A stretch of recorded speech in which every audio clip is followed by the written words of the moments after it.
Quando os europeus chegaram aqui, eles não deram de cara com uma terra selvagem e vazia, como muita gente pensa.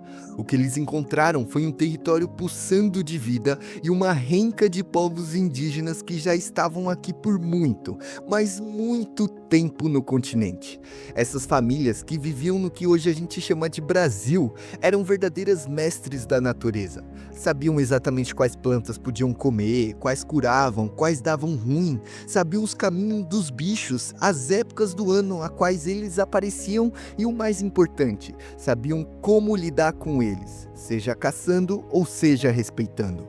E por muito tempo, quase nada se sabia ao certo sobre há quanto tempo exatamente esses povos estavam aqui na América do Sul.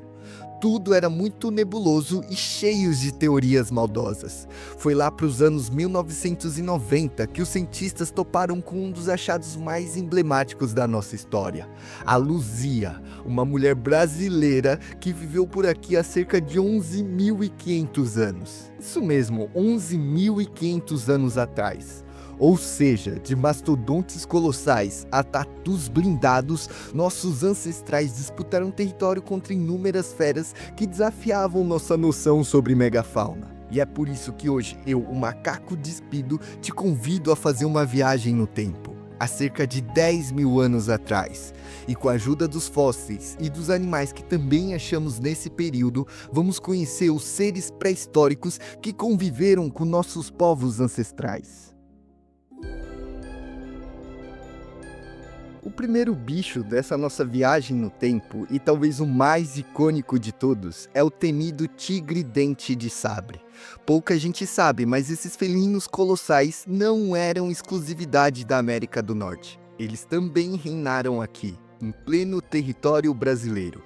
E sério, o Smilodon não era brincadeira, meu amigo. Esse animal viveu há cerca de 8 mil anos atrás. Foi descoberto em Minas Gerais e o destaque, é claro, vai para os seus caninos gigantes, que podiam chegar a impressionantes 25 centímetros de comprimento.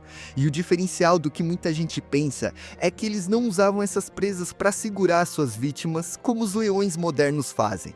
Muito pelo contrário, apesar do seu tamanho, sua mordida era relativamente mais fraca do que dos felinos modernos de grande porte.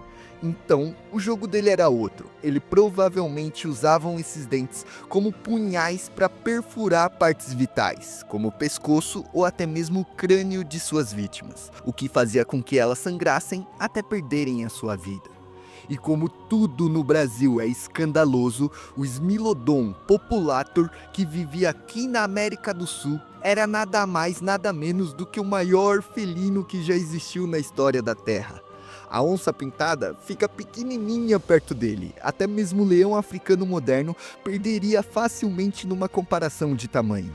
O populator podia passar de 400 quilos. Ele tinha um corpo musculoso, ombros largos e membros traseiros potentes, que indicavam uma alta especialização em saltos.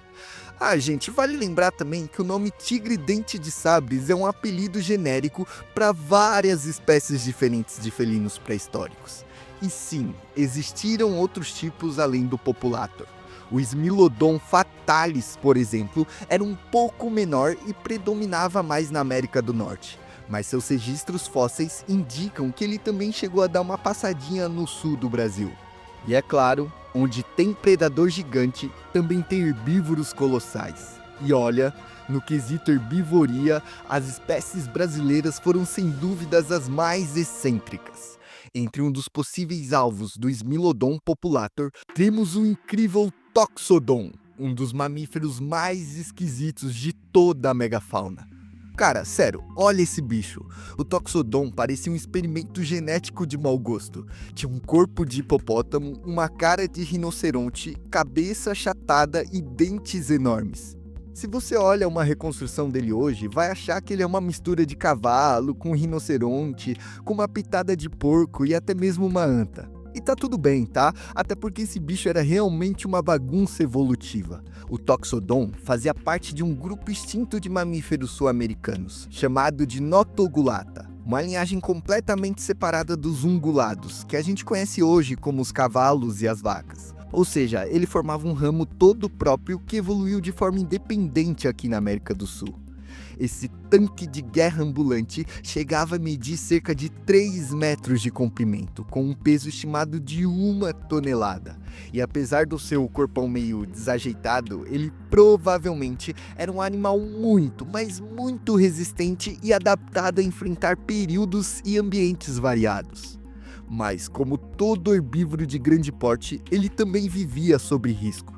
Cara, imagina só, o Toxodon do tamanho dele era facilmente caçado por um Smilodon que não chegava a 1/3 do seu tamanho. O que dá pra ver que naquela época a predação era algo insano. E pode ter certeza que para os humanos recém-chegados aqui, a presença desses animais foi um fator determinante para nossa evolução. Agora, se tem um grupo de herbívoros brasileiros pré-históricos que merece o destaque e que sinceramente são os meus preferidos, são elas, as lendárias preguiças gigantes, também conhecidas como preguiças terrícolas. Essas criaturas eram completamente diferentes das preguiças que a gente vê hoje pendurado em árvore e vivendo a vida no modo vagabundo.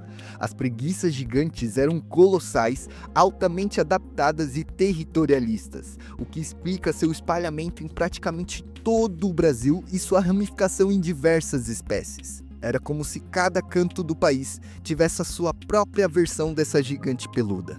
Lá no norte, por exemplo, a gente tinha a Australonyx, que fazia parte da mesma família do famoso Megalonyx, um grupo que inclui algumas das maiores preguiças que já existiram. A Australonyx podia chegar a 3 metros de comprimento e pesar por volta de 1 tonelada. Agora, será que era 1 tonelada de tranquilidade ou de puro ódio? Eu acho que isso é difícil saber, mas esse bicho era gigante.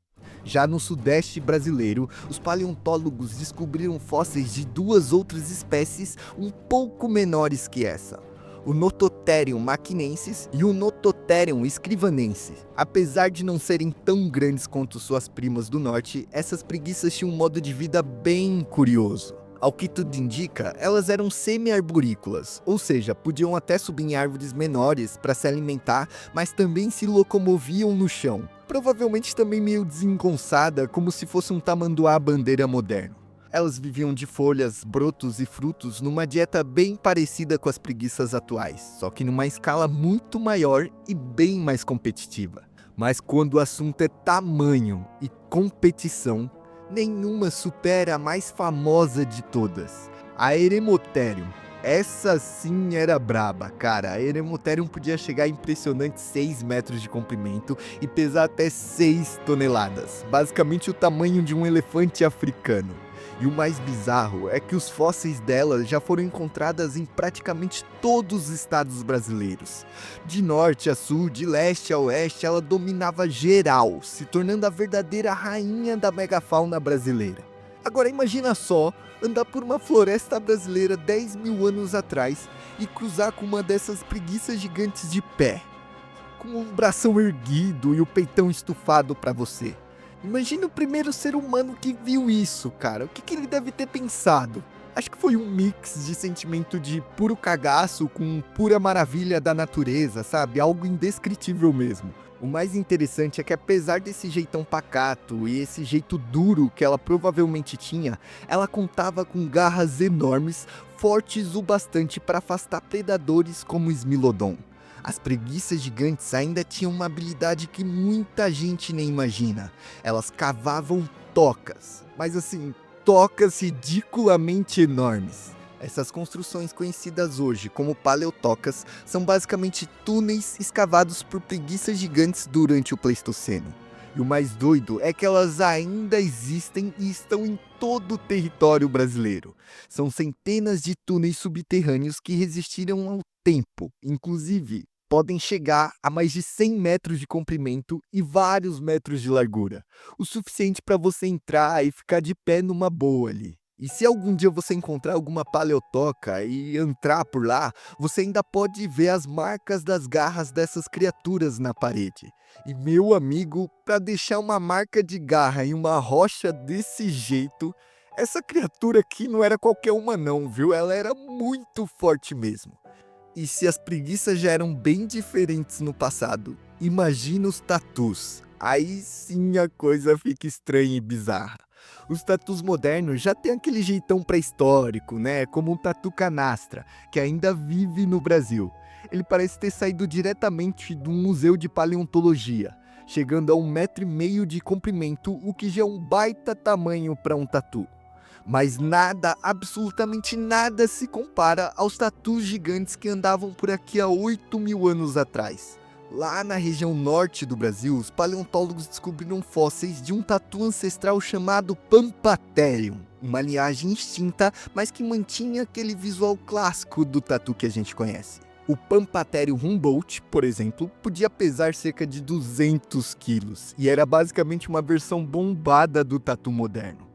Só que aí entra em cena o Glyptotherium. Esse sim era o titã blindado. Ele fazia parte do grupo dos Glyptodontes, os maiores tatus que já existiram no planeta. O Glyptotherium chegava facilmente aos 2 metros de comprimento e pesava entre 800 a 1 tonelada. E sério, é muito difícil imaginar, mas sim, um tatu do tamanho de um Fusca andou pelo nosso cerrado. E o mais impressionante era a sua carapaça, formada por milhares de placas ósseas sobrepostas, conhecidas como osteodermes. Além disso, ao que tudo indica, observando essa carapaça, a gente pode inferir que naquela época existia uma forte pressão predatória. Ou seja, quanto mais blindado um ser, maior a sua chance de sobreviver. E assim surgiu um dos seres mais blindados da natureza. Mas mesmo assim, ele não conseguiu superar o tatu mais resistente do Brasil. O Dedicurus clavicaudatus também era um tipo de Glyptodon colossal e podia chegar a impressionantes 1,5 toneladas. O que mais chamava a atenção nele era a sua cauda, que parecia uma verdadeira massa medieval feita de osso. Acredita-se que ele usava essa arma natural para se defender de predadores, mas também para disputa entre indivíduos da mesma espécie, seja para território, ou acasalamento, ou exibição. E com isso, eu acho que já deu para perceber que naquela época os animais levavam a sério a arte da predação. Sério, não era brincadeira, gente. Era um bicho mais armado, blindado ou parrudo que o outro. O ambiente era extremamente competitivo e para sobreviver, com certeza ou você era mais esperto ou então era muito perigoso. E por falar em perigoso, tem um outro predador que merece muito destaque nessa história. O Archaeopteryx, também conhecido como urso gigante de cara curta. Esse monstro peludo fazia parte da família do Tremactini, a mesma do simpático urso de óculos. Ele viveu na América do Sul durante o Pleistoceno e em algumas espécies, como o Archaeopteryx angustidens, chegou a atingir proporções absurdas, mais de 3,5 metros de altura em pé e cerca de 1.500 quilos de puro músculo. Para você ter noção, ele pode ter sido até o maior urso terrestre da história. Agora, o mais interessante é o comportamento flexível desse gigante. Análises dentárias sugerem que o Archaeopteryx era onívoro, ou seja, ele comia de tudo, adaptando sua dieta conforme o ambiente. Em regiões com muita vegetação e frutas, ele assumia um perfil mais tranquilo, mandando ver numa alimentação mais herbívora. Já em áreas onde a caça era farta e os bichos estavam assim meio bobões, ele virava praticamente um super predador. E claro, nunca dizia não para uma carcaça. Achou um bicho podre, cara? É dentro. Isso tornava o Archaeopteryx um competidor direto de outros predadores da época, incluindo o temido Smilodon. E talvez agora você já deve estar se perguntando: como é que essa galera chegou até aqui e por que eles não existem nos dias de hoje? Para entender por que a América do Sul ficou tão cheio de criaturas malucas, como a preguiça gigante, o Glyptodonte e o tatu do tamanho de um Fusca, a gente precisa dar uma olhada num dos capítulos mais importantes da pré-história, o grande intercâmbio faunístico das Américas. A história começa com um detalhe geográfico que mudou completamente o Brasil. Durante milhões de anos, a América do Sul era uma ilha gigantesca, isolada do resto do continente. Enquanto isso, a América do Norte já estava conectada com a Ásia e o resto do mundo, trocando espécies do Velho Mundo. Só que aí, por volta de 3 milhões de anos atrás, as placas tectônicas se mexeram e os vulcões surgiram. E de repente, simplesmente surgiu o Istmo do Panamá, um pedacinho de terra que finalmente ligou os dois continentes. Era como se uma ponte tivesse sido construída entre dois mundos completamente diferentes. Essa ponte virou um verdadeiro corredor ecológico. Um monte de animal começou a cruzar de um lado para o outro. Felinos, cães selvagens, camelos e até mastodontes chegaram ao Brasil por essa travessia. O Notiomastodon, por exemplo, era um parente distante dos elefantes modernos. Pertencente à família dos Gomphotheridae, um grupo de proboscídeos extintos que foi muito diversificado durante o Mioceno e o Pleistoceno. Embora ele não fosse um mamute nem um elefante africano, também não era completamente um cara estranho na família. Ele compartilhava um ancestral em comum com os outros. Esse grandalhão podia atingir cerca de 3 metros de altura e pesar 6 toneladas, o que coloca ele num porte similar a de um elefante africano. Tinha 2 presas curvadas saindo do maxilar superior e uma tromba funcional que ele usava para manipular alimentos e interagir com o ambiente. Ele foi amplamente distribuído pela América do Sul, com fósseis encontrados na Argentina, no Uruguai, na Bolívia, na Colômbia, na Venezuela, na Bahia e no Rio Grande do Sul. Enfim, ele era bem comum aqui no nosso território. E além desses gigantes aí citados, outros animais surpreendentes também conviveram com os nossos ancestrais há 10 mil anos atrás.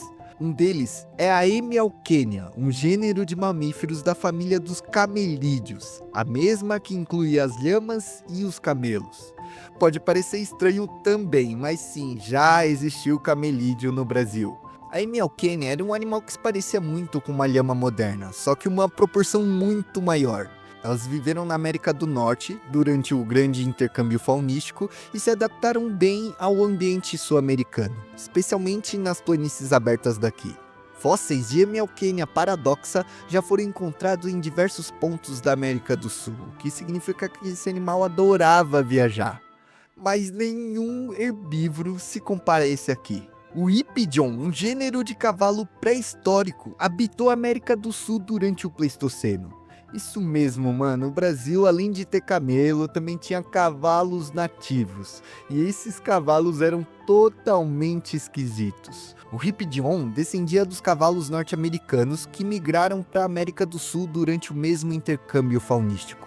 Mas quando eles chegaram aqui, eles evoluíram de forma totalmente independente, desenvolvendo características únicas. Eles eram mais compactos que um cavalo moderno, com membros mais encurtados, uma estrutura robusta e um crânio com narinas posicionadas para cima, o que sugere uma adaptação tanto ao ar seco quanto ao ar frio.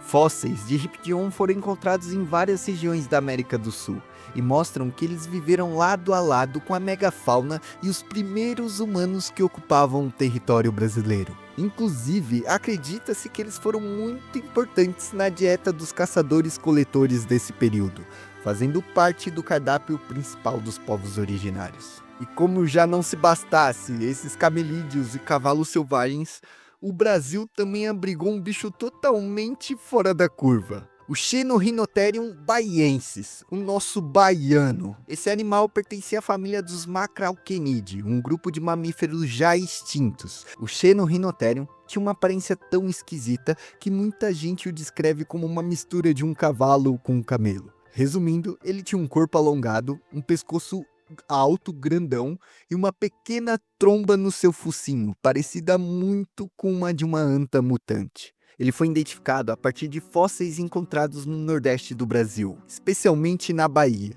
e podia chegar a cerca de 2 metros de altura e pesar 800 quilos. Ele era herbívoro, adaptado a ambientes abertos e secos e provavelmente se alimentava de folhas, galhos e vegetações rasteiras. O nome Xenorhinotherium pode parecer difícil de se pronunciar. Vai, tenta aí falar Xenorhinotherium. É bem difícil. Mas o significado é bem legal. Significa animal com nariz estranho, já que sua maior característica é essa nareba de pingola. Brincadeiras à parte, esse bicho incrível aqui foi um dos últimos representantes da sua linhagem e também desapareceu no final do Pleistoceno, por volta de 10 mil anos atrás. Muito provavelmente como consequência da chegada dos primeiros humanos e das mudanças climáticas que aconteceram por aqui. E para fechar esse passeio pela megafauna brasileira com um predador de respeito, Vamos falar de um caçador menos famoso, mas extremamente eficaz. O Protoceon troglodytes. O Protoceon era um canídeo pré-histórico, um parente distante dos cães e dos lobos modernos. Ele viveu aqui no Brasil durante o final do Pleistoceno e, diferente do Smilodon ou do Arctotherium, ele não impressionava pelo seu tamanho. Ele era um animal de porte médio que chegava no máximo a 40 quilos, algo entre um cão selvagem africano e um lobo moderno. Só que, assim como seus irmãos canídeos, o grande diferencial do Protoceon não era a força individual, e sim a inteligência e a organização social. Ao que tudo indica, esse carnívoro caçava em grupo, o que vai contra qualquer outro carnívoro visto nesse vídeo. Ele não precisava ser forte, bastava ser rápido, persistente e cooperativo. Inclusive, marcas de mordidas compatíveis com os canídeos já foram encontradas em fósseis de Glyptotherium, aquele tatu gigante com armadura de tanque. Isso sugere que sim, o Protoceon junto com sua matilha atacava até mesmo presas como o Glyptotherium. Então imagina as estratégias de caça desse maluco aqui. E aqui a gente já pode especular algumas coisas, tá? Assim como acontece com as hienas na África, os primeiros humanos aqui provavelmente também tiveram que bater de frente com a competição predatorial desses canídeos aqui. E possivelmente também já foram atacados e caçados por eles. Mas como aconteceu em todo canto do mundo, nós, os Homo sapiens, acabamos superando qualquer adversário que cruzou o nosso caminho. Muito provavelmente, grande parte dos animais dessa lista aqui foram extintas de forma direta ou indireta pela ação humana. Alguns foram caçados até desaparecerem, outros perderam seus habitats por conta da expansão dos grupos dos humanos, e muitos não resistiram à pressão da caça e à mudança climática. E talvez daí do conforto do seu sofá, o ser humano pode até parecer um animal frágil, tá? Sem garra, sem presa, sem armadura. Mas cara, lembra de uma coisa, nós somos mestres da adaptação. E se esses carinhas aqui sumiram, é porque a capacidade humana é ilimitada, cara. E eu espero que você tenha gostado de conhecer os animais que conviveram com os povos originários dessa terra. Se você gostou desse conteúdo ou ele te agregou alguma coisa, cara, deixe seu like aí, faz aquele comentário brabo, e se eu cometi alguma gafe ou falei alguma besteira, sinta-se à vontade para me corrigir aí. No mais é isso, muito obrigado mesmo por dividir o seu tempo comigo, até o próximo encontro e tchau!